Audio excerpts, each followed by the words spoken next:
What is good, boys? Welcome back to the channel. So in this video I'm going to be talking about the harsh reality of Japan. I moved out there after doing 2 years of community college. I transferred to a school, Temple University, which was basically in the center of Tokyo, to finish out my college degree. And vacationing versus living in Japan are two very different things. They're two very different experiences. And I'm not gonna lie, the first like 2 to 3 months I was in Japan, it felt like a vacation, you know. I still had kind of the mindset frame that, oh, you know, I'm just gonna be here, I'm gonna go back and see my family soon, you know. But kind of after like 3 to 4 months, it really started to set in that, like, damn, this is really my life. The things I'm doing day to day, this is it. And I really miss my family a lot. But you know, like any college experience, you're gonna miss your family and miss your home, because it's the first time that I moved from home. The first 19 years of my life I was living in small city in California. Wanted this huge drastic change, and I thought it would be no better opportunity to go to school when I have no responsibilities or anything. So let's dive into the video. So the harsh reality of living in Japan.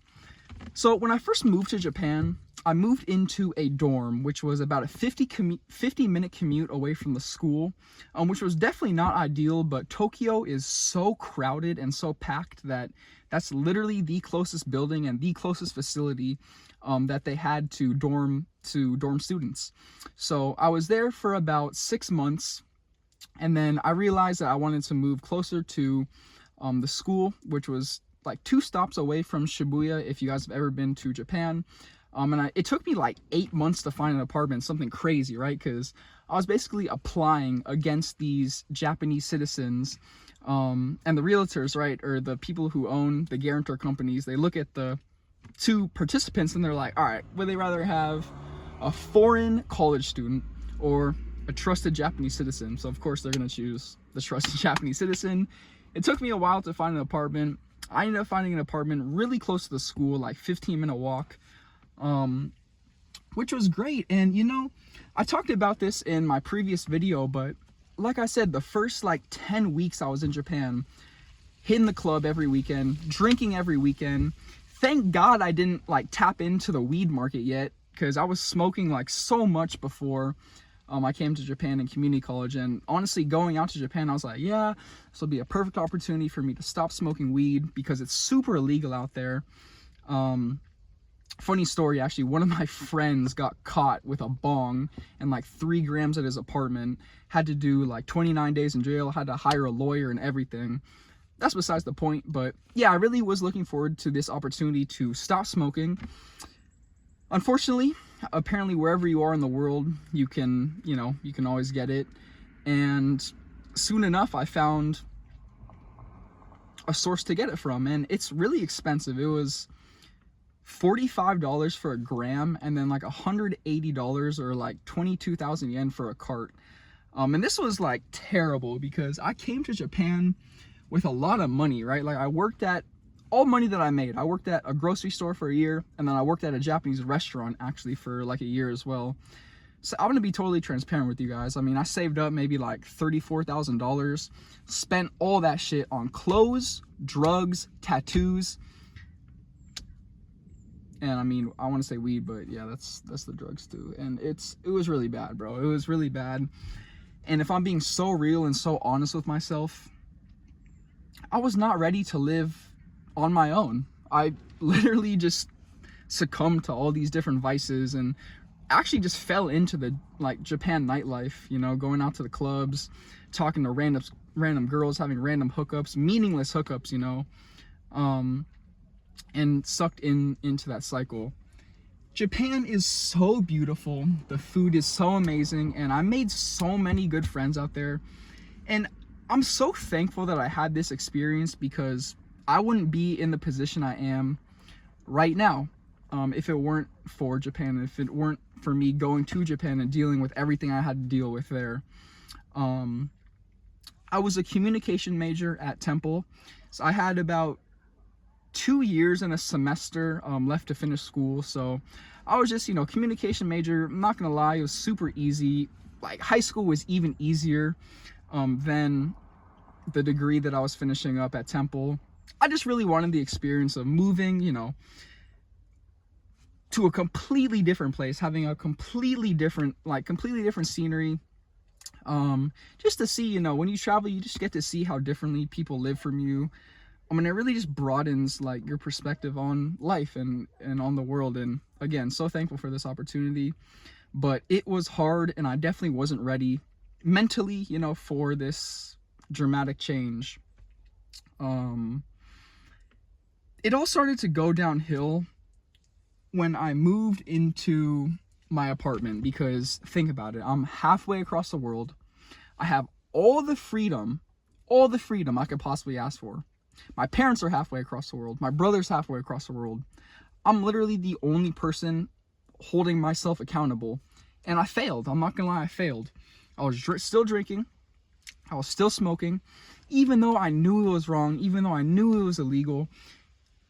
It's not like, I'm not using this as an excuse, but a bunch of my friends drink, a bunch of my friends smoke. And I know that's not an excuse, but it's just so easy to fall into, you know, bad habits when you surround yourself with people who have the bad habits as well. And don't get me wrong, I love my friends so much. Nothing is their fault. It's just the environment that I was in and the circumstances. Thank God, I was still hitting the gym very consistently. This was the, I'm always gonna say this, but the gym is the one thing that stayed consistent, you know, throughout my entire life. And they had like a bunch of anytime fitnesses and like all around Tokyo, which was amazing. So I'd hit the gym, you know. I was still doing, what was I doing then? I think push, pull, legs. I mean, to be honest, I wasn't even really hitting legs. I was really just hitting push, pull, rest, push, pull, rest.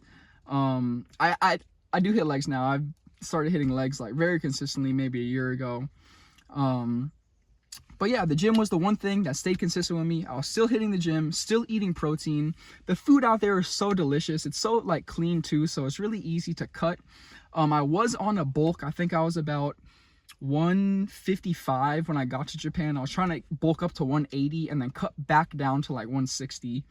And I remember I hit that goal. I bulked up to 180, but I fucked it all up. I bulked up to 180, right?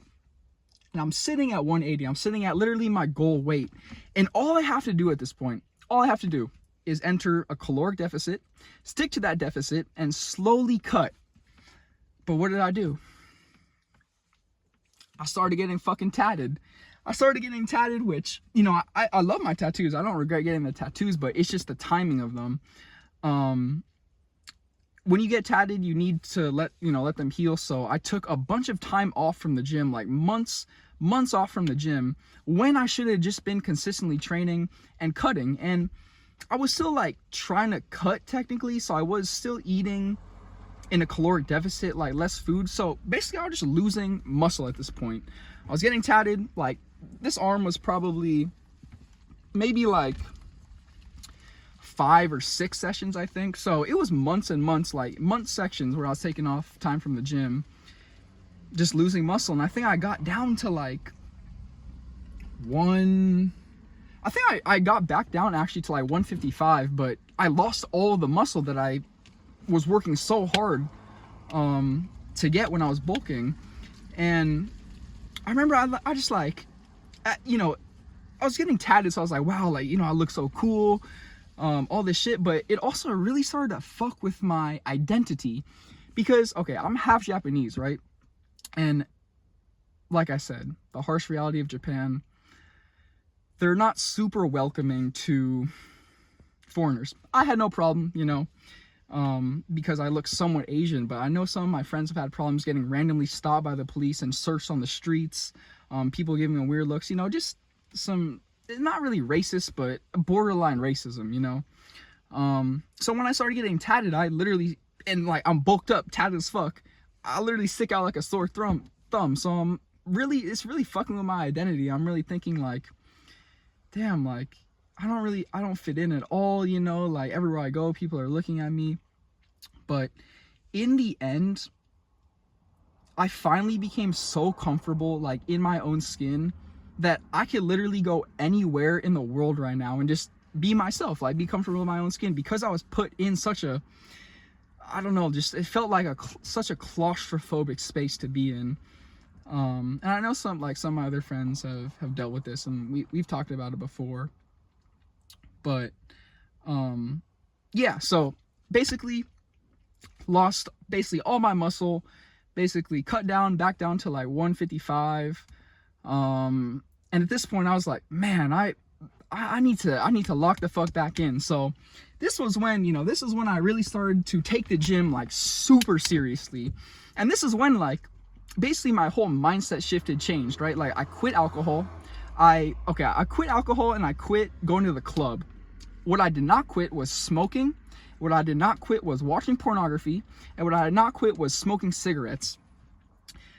Thank God, you know, I'm free. I broke those chains. I'm free from all that shit now. But I think quitting alcohol was the start of quitting alcohol, and really focusing on the gym was the start of developing my mindset and developing, you know, this personal development journey. So I was really locked into the gym, right? I was training legs too. So I was hitting like high frequency. I started doing an upper lower split. So upper lower rest, upper lower rest, rest. I lowered all the volume. I was doing like 3 sets of like 10 to 12 at this point. I lowered all the volume down to like, I was aiming for 2 sets of 6 to 8. And bro, I'm telling you, my progress blew the fuck up. Like I was hitting new PRs pretty much every week, progressing constantly in the gym. My legs were blowing up.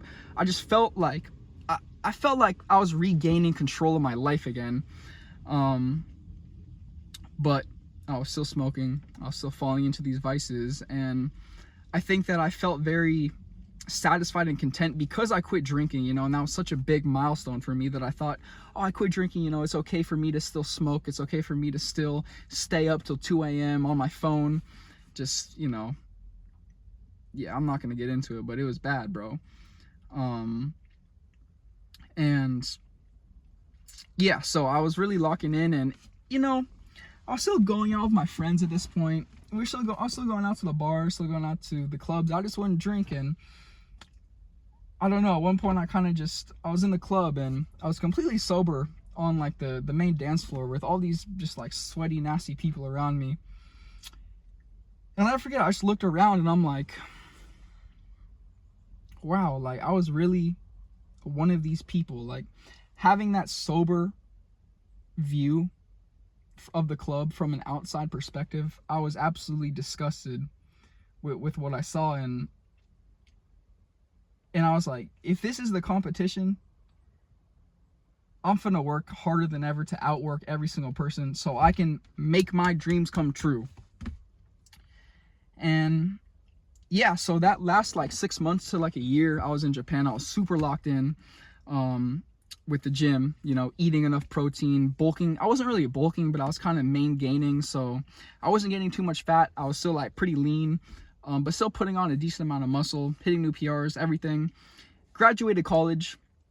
I remember my family came to Japan for my graduation. It was amazing seeing them. We went on like a couple trips down like south when they came, and then we all left back to California together.